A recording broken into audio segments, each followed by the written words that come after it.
with Earth Assignments. And I am your host, Dr. Lexi Johnson, your financial rebel, your kingdom disruptor, and your coach into obedience. Because around here, we don't beg God for money. Nope, that's not what we do. We align, we obey, we produce, we multiply, we dominate.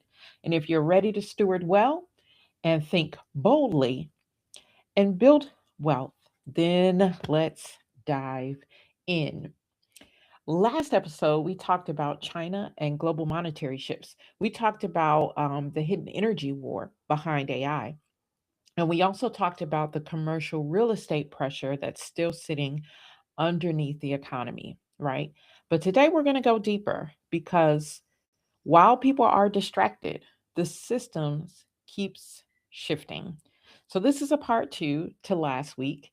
Um, and so it is still entitled Distracted While the System Shifts, right? Or is shifting, something like that. But anyway, one of the biggest mistakes people make is assuming that if something sounds good politically, that it automatically benefits us financially.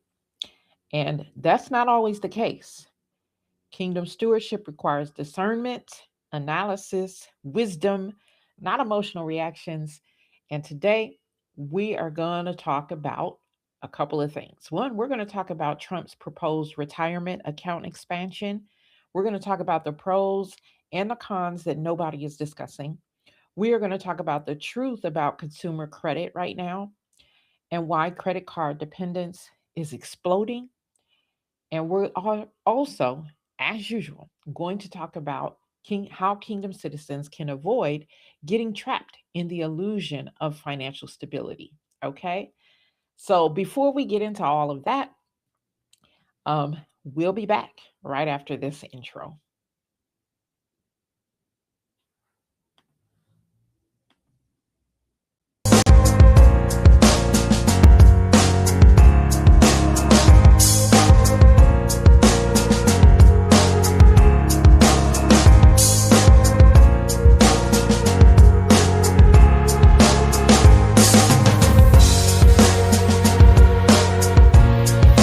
Hey there, wealth saving and investing. And I'm First Corinthians chapter 4, verse 1 and 2, saying that finances is not a set forgiveness.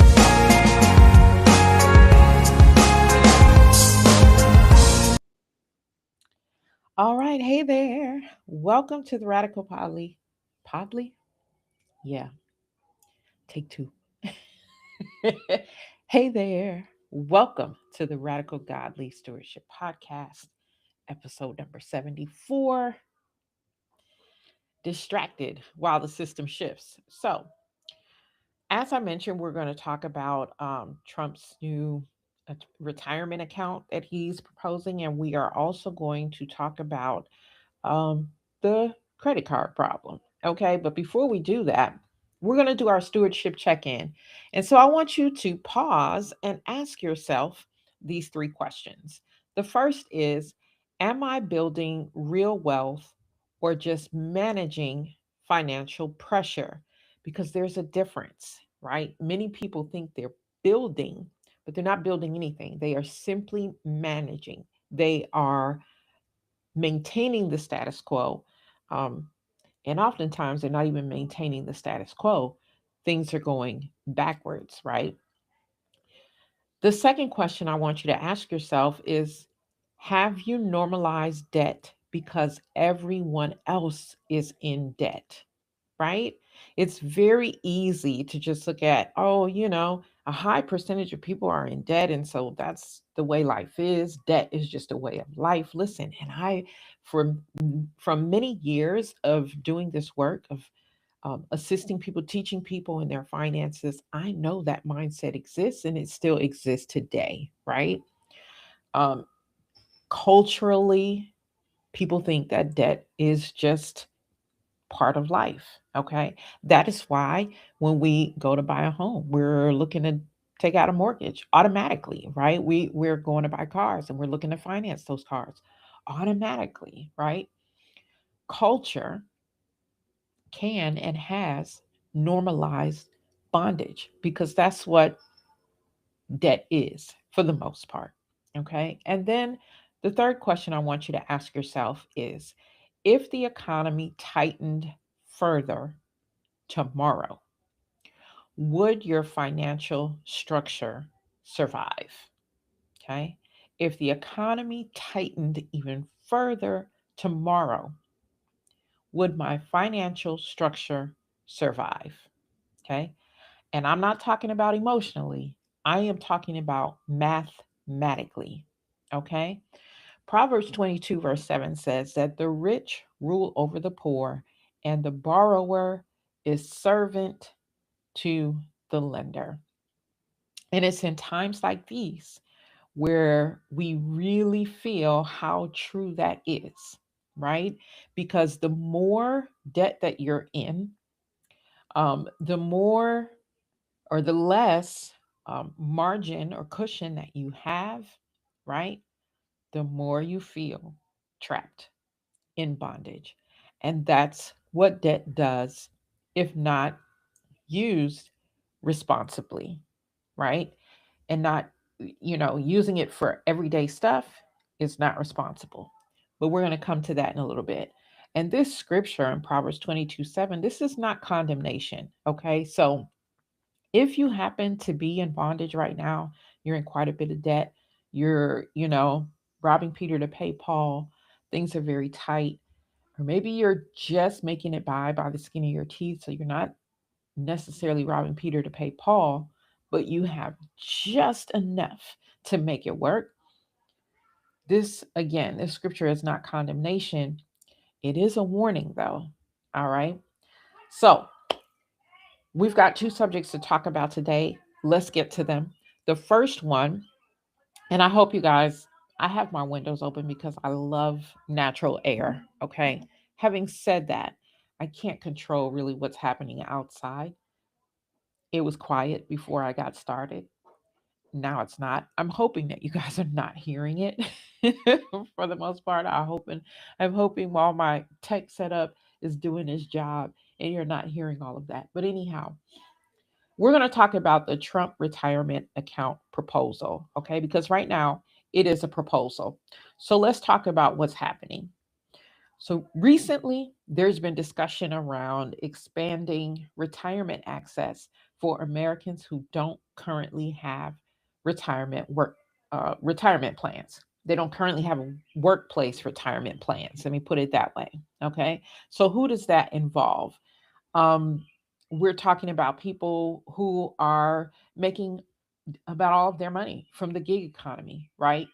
Door dashers and Uber drivers and the like, right? There's so many jobs now available in the gig economy, which is great because it allows people to have control over their time and choose when and how they want to work. Um, but at the same time, there's cons to it, right? Because there isn't really like those benefits. There isn't the 401k like you would find at a traditional 9 to 5. Okay. So this plan wants to address that issue. This plan also wants to address Americans who are considered low income under the poverty line. Okay. So these this proposal involves a federal retirement workplace, okay, which is low cost retirement accounts. Okay. I should say, well, not workplace, marketplace. So similar to what we saw, like, when they did the health marketplace some years ago, when that came into fruition, they called it Obama plan. But honestly, it was not Obama plan. This was a plan that was in place even before Obama was in office, but that's the name that stuck. Okay. But it's sort of like that. So it's a federal retirement marketplace where there's supposed to be low cost retirement accounts and matching contributions for qualifying workers. Now, at first glance, that sounds amazing. And to be fair, right, there are positives with that. So let's first talk about the positives of this, okay? The potential benefits that this could bring. So it can bring more access to investing, right? Because many low income workers currently have no 401k, they don't have a retirement structure, they don't have an investing framework. So, increased access could actually help introduce more people to long term investing. And that's a good thing. Okay. Another good thing about it is the matching contributions, right? Matching contributions can help you build momentum. And so this proposal discusses federal matching contributions for qualifying workers. And anytime someone matches your contribution, that can accelerate growth. All right. When I am consulting with my clients and they have 401ks, one of the things that I'm always saying is, are you taking advantage of the match, right? And full advantage of the match. So if your workplace offers a 4% match, I have seen people that come in and they're like at 1% match. I'm like, no, you need to do the full 4%, right? And um, take advantage of the full 4% match. Now, some people can go from 1 to 4% contribution, you know, immediately, and others may have to, add a percent a year. Whatever the case is, however you can get there, you want to take advantage of the full match. So this proposal also has a match program. Okay. And again, matching can accelerate your growth. Now, the other good thing about this is that it encourages ownership thinking, right? And this part matters because people need to think beyond survival. They need to think beyond consumption. They need to think beyond the paycheck to paycheck cycles, right? Because many people are thinking about all of that for the day. And trust me, I've seen this throughout the years as well. And then as people approach retirement, now they start to pay attention to what's in their retirement and they're learning that they don't have enough, right? Or they use their retirement early on because you can make, withdrawals from your 401k or other retirement accounts for certain reasons, not all reasons, but for certain reasons. And so some people have withdrawn from their accounts and they've never been able to really quite get back to where they needed to be. Okay. So we have to get people beyond thinking for today. Okay. That's survival thinking. When you are only thinking for today, and it's easy to put off not thinking for the future because we always think that we have more time, right? So we want people to start thinking about assets, right? And this type of account, this retirement account that gives access to people even with low income, this is an asset. This would be an asset. This is something that you can own, right? We want people to start thinking about investing because as kingdom citizens, we have been called to produce, to multiply, and to dominate. Okay. We also want to think about long term stewardship. Okay. As kingdom citizens, once again, when we think about stewardship again it's not just a today thing. It is not just a right now kind of thing, right? But it is today and it is long term. Okay. So here's the part though that nobody wants to say about this retirement marketplace proposal. Okay. The challenge is this. Many low income households are struggling just to survive right now. Okay. So when people hear that they have to contribute $2,000 in order to get the match, many people, okay, below the poverty line are thinking, I don't have the $2,000. Okay. And that is a real issue. Now we could say, well, work some more hours at your gig job or whatever the case may be. But remember, this is a mindset thing that takes some time.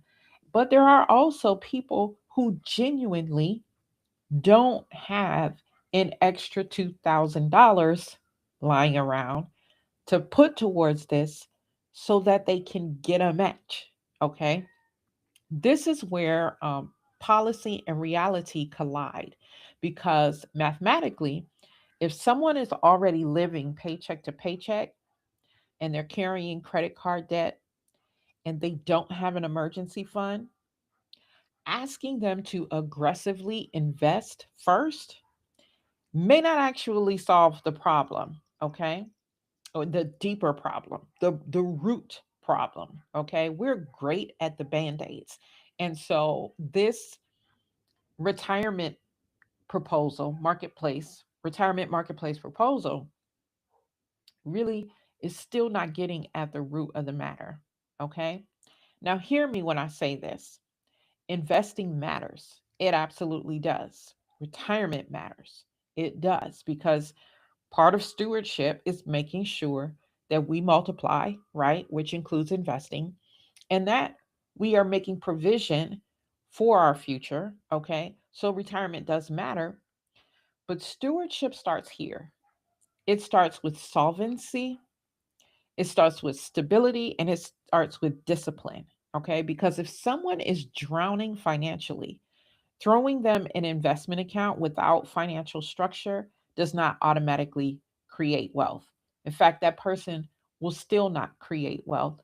That person likely, the moment that they're putting things in that retirement account, and if they have an opportunity to take it out of the retirement account for whatever reasons, not sure what the reasons, if that will be allowed and what the reasons will be, but I know with the traditional 401k, you can take it out for medical, you can take it out for first time home um, buying. There's one or two other things. I'm wondering, I think education is one, but don't quote me. It's been a while since I looked at that.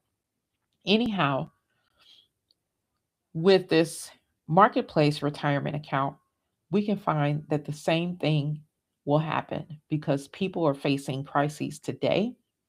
And so they will go and pull that money out, right? And use it. So it doesn't, just because you have one, doesn't mean now you're automatically creating wealth. Okay. So we need to weigh the pros and cons of all of that. It, like, again, it can sound great. And I'm not saying that people shouldn't take advantage of it. What I am saying, though, is for those who are in a place where they are not solvent yet, that is your first priority. Okay. Get your emergency fund up and going. Make sure that you have life insurance. Make sure that you have some cushion, some margin, right? And I'm not saying that if the goal for your emergency account is to get 6 months of your expenses in it, I'm not saying you have to wait until you get all of the 6 months before you start this retirement account. Okay. But you probably do want a couple of months of your expenses in there, um, a little cushion before you do this. Okay. So, again, it can sound good, but make sure that you know the ins and outs of it, how it will work, and how you can best use it in your situation. All right. Now, the second thing that I want to talk about today is the credit card crisis that people are ignoring. And yes, people are ignoring it, right? Let's connect this to what's really happening in households.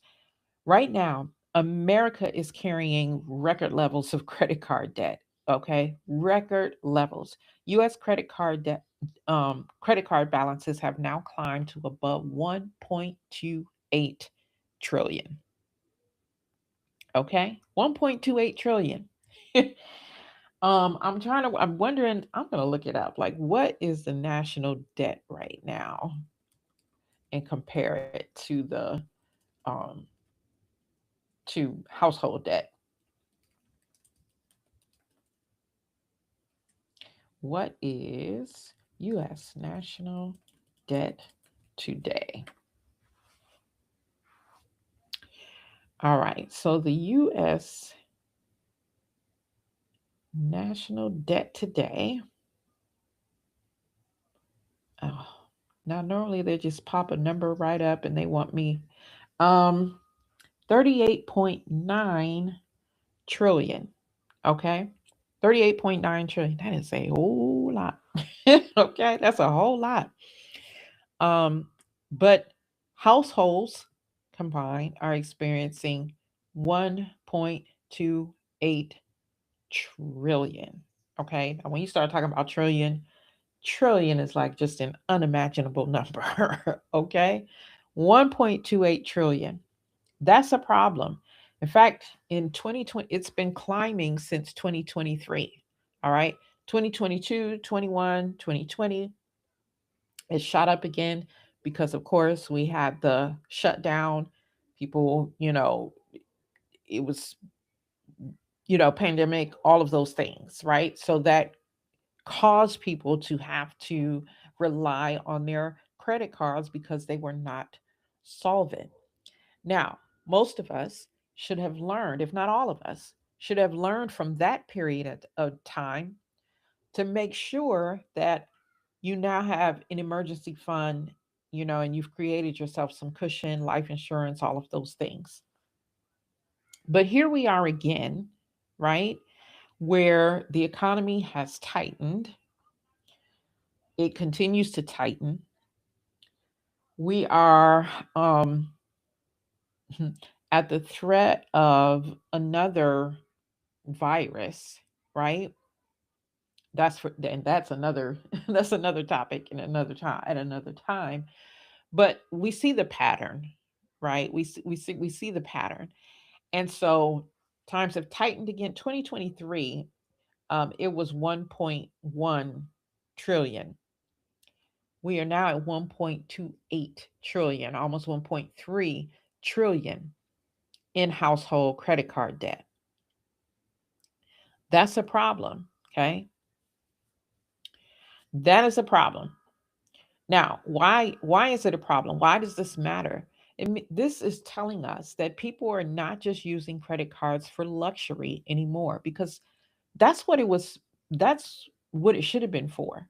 Okay, that's what it was for. It wasn't to pay your everyday expenses, but many people are using them now for groceries, for utilities, for gas, to relieve the pressure of inflation, basically survival. Okay, and that's not consumer confidence, because people, the news will say, oh, consumers are confident because they're out there spending again, but they are not taking into consideration that they are spending using these credit cards, right? And what do we know about when you spend using credit cards? Maybe that bill is coming due. Okay, that bill is coming due, and if you can't pay it within the 30 days that it comes due, then um, there's interest, right? And it starts to work against you. See, compound interest can work for you, it can work against you.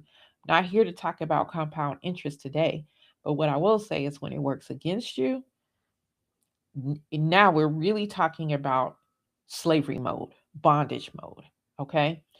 So, with consumers using their credit cards for survival, for everyday things, that is producing financial strain, that is more financial strain that is going to show itself. It's showing itself already for some, but it's going to show itself even more in the coming days, months, years. Okay, the data is showing us that the average balances are rising, and I already mentioned that. Okay, we were at 1.1 trillion in 2023, and now here we are at 1.28, almost 1.3 trillion, right? Delinquency rates are increasing. People are behind. Okay, I have more and more people coming to see me because they are on the verge of being behind, or they are behind, right? And they want a plan, right? Long term debt is growing. Okay, the buy now pay later usage, my goodness, is expanding rapidly. And I mean, people are using, I asked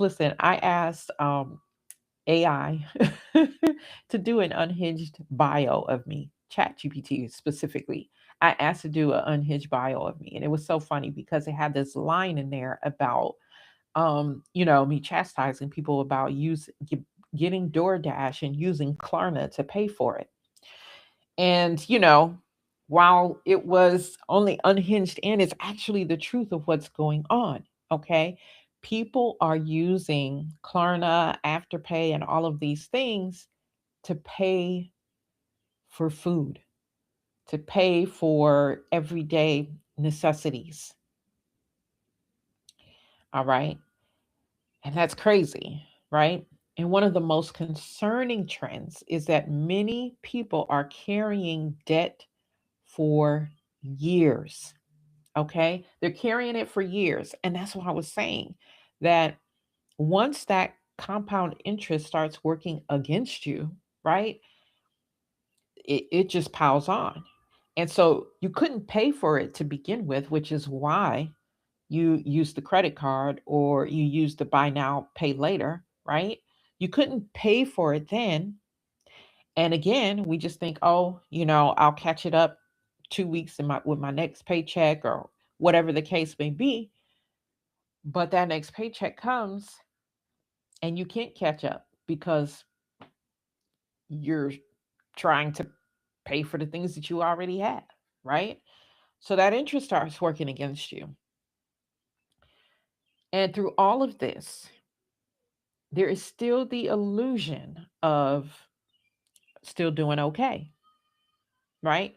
This is why the economy feels confusing because people still appear to be spending, people still appear to be traveling, right? I'm sure you're looking on your social media and just looking at your neighbors, and some of these people, everybody's still traveling, people are still shopping, right? Because everybody is under the illusion that it's okay.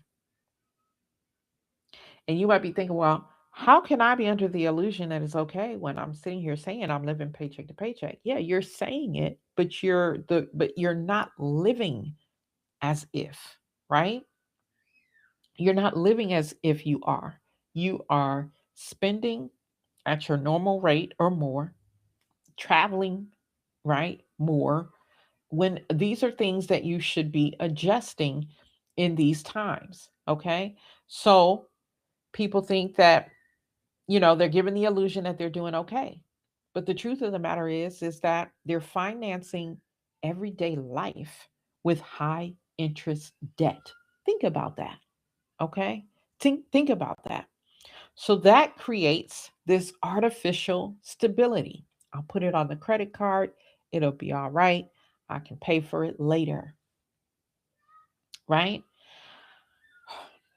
This is why stewardship can be this is why stewardship cannot be emotional. That's what I want to say. It can't be emotional. When I'm working with clients or students that are in my class, participants that are in my class, because I have a cohort that is going on right now. And throughout our time together, we have been together 10 weeks now. They got 2 more weeks and then they graduate.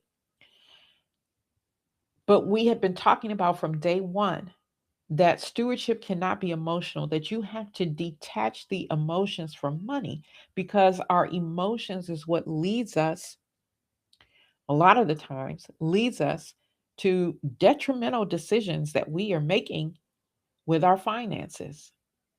Okay. If you can, stewardship, because the culture says if you can make the payment, then you can afford it. In other words, if I can break it up and just, make 25, 25, 25, 25, the paying for, or whatever, if I can put on a credit card and just make $10, pay $10 a month, $20 a month, $30 a month, right? Then I can afford it. And that's a lie, okay? Because when you do that, interest is being added, and really you end up paying double, sometimes triple the price for of what of what it costs, right? So stewardship asks, What is this costing my future? That's what stewardship asks. Okay. See, many of us just need to be a little bit more, just to be patient, right? There are a lot of things that we're like, oh, I got to have it right now. And you really don't have to have it right now. Okay. But I will tell you what you need to do right now. Okay. Or what I'm highly encouraging you to do right now. What kingdom citizens should do right now is to prioritize solvency first. So before any kind of aggressive investing, okay, you need to stabilize. You need to reduce the chaos. You need to build margin. All right. I was sharing with my class the other night, like, no, I think it was a couple that I was advising in this area. And I was saying, if you see someone bleeding out, right now, whether you are um, the health professional or you are observing a health professional, and there is a person that is bleeding out, what do you think the health professional is going to do? What are they doing? They are going to look for the point at which they can stop the bleeding. Okay, that's the first. Got to stop the bleeding. If you don't stop the bleeding, eventually you're going to die. The health professional does not look around. Oh, let me. If you're bleeding profusely from your wrist or something like that, they're not looking. Oh, let me look at your ears. Oh, let me look at your foot. Let me no. They are immediately looking for where's the blood coming from so that we can apply pressure, right? And stop the bleeding. Okay. Sometimes it even requires give me some kind of, rag, belt, something so that I can put this above the pressure point and stop the bleeding. It's called a tourniquet, right? Got to stop the bleeding.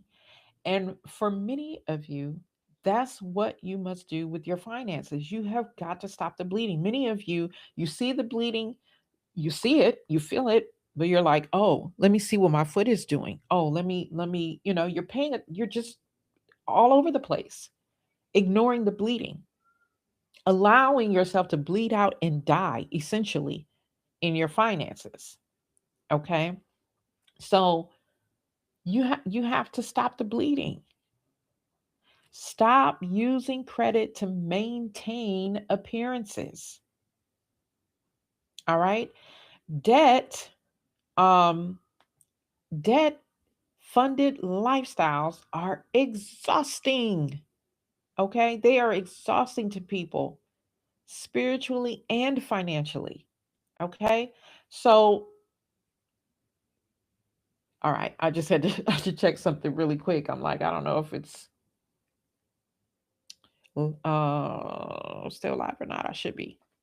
I should be. Anyway, debt funded lifestyles are exhausting. Okay. Spiritually and financially. If you build an emergency fund, even if it's a small one right now, that small reserve matters. Okay. It matters. All right. Because trust me, as long as we're living this life, things are going to happen. Okay. Things are going to happen. It is going to, something's the refrigerator's going to go out, something on the car is going to need fixing, you might need something to attend to yourself, like these things happen. Okay, so we need to make sure that those things are in place. We do need to invest, but we need to invest wisely. Okay, and don't invest ignoring your high interest debt, your lack of stability, and financial disorder. You need to bring some order, okay, to your situation before you are doing some aggressive investing. Now, I'm not saying, and if your finances allow, because trust me, I don't know your finances, okay? Let me put that disclaimer out there.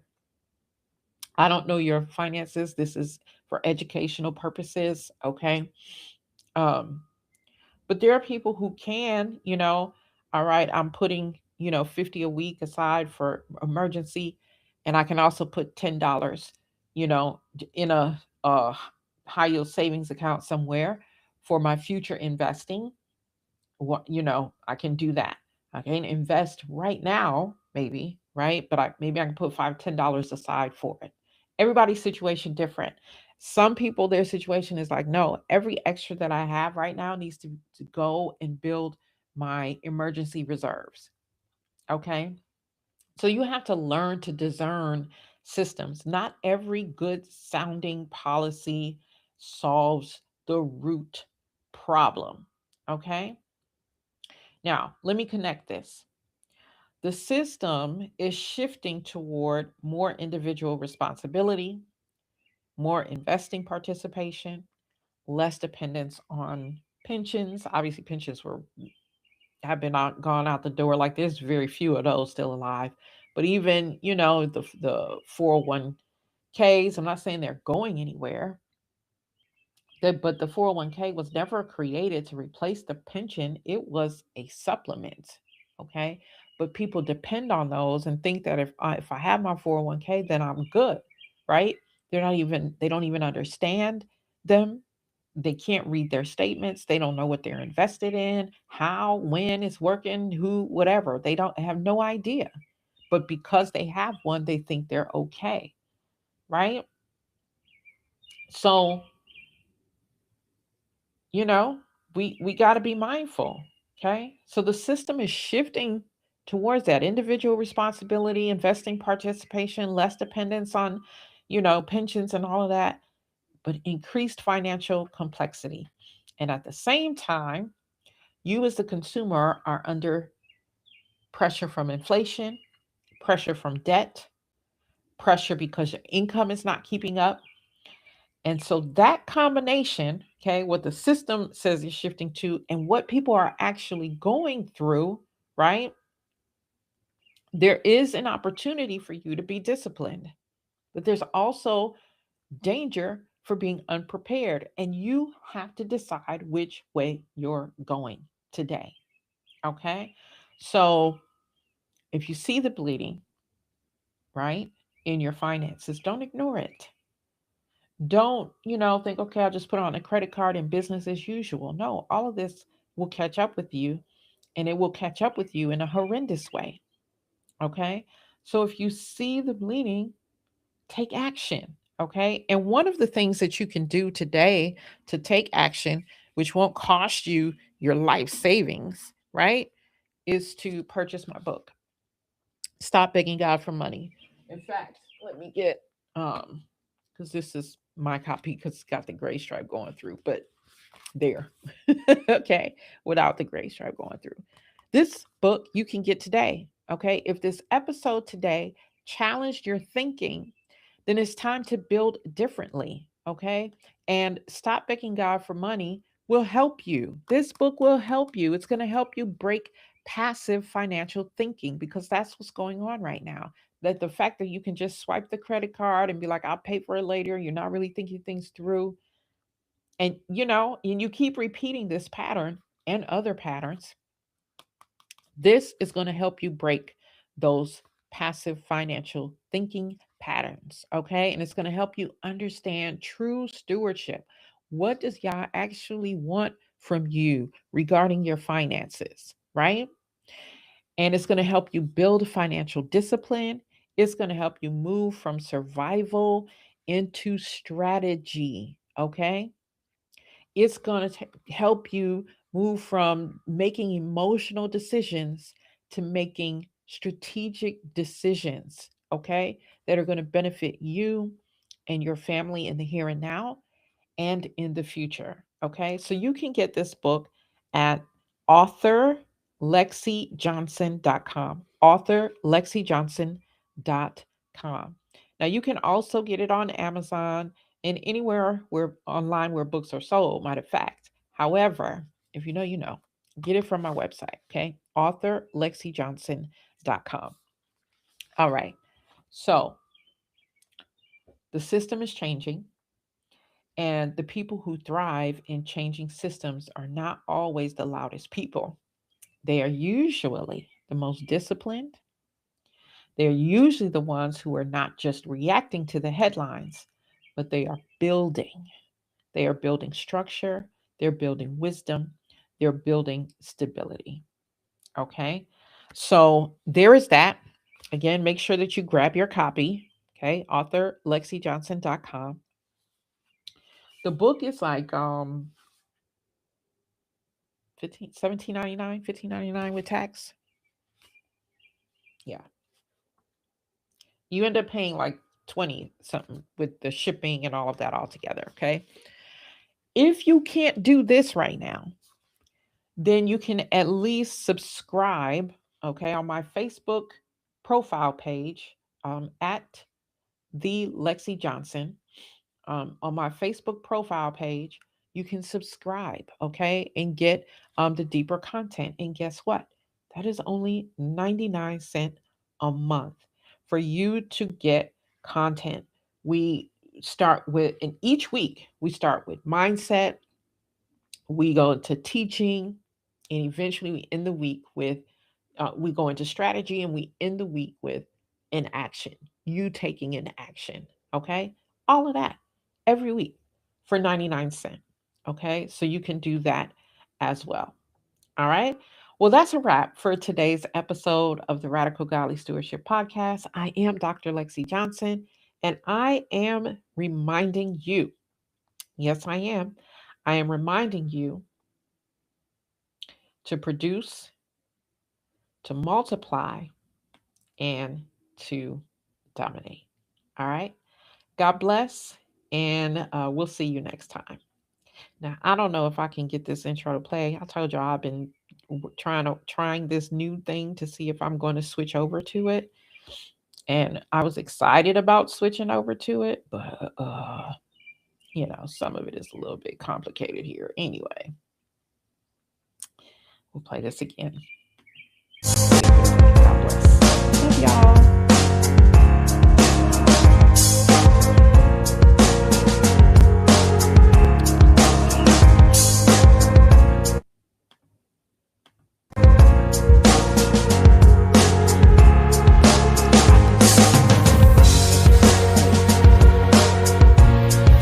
Hey there, wealth saving and investing. And I'm 1 Corinthians chapter 4, verse 1 and 2.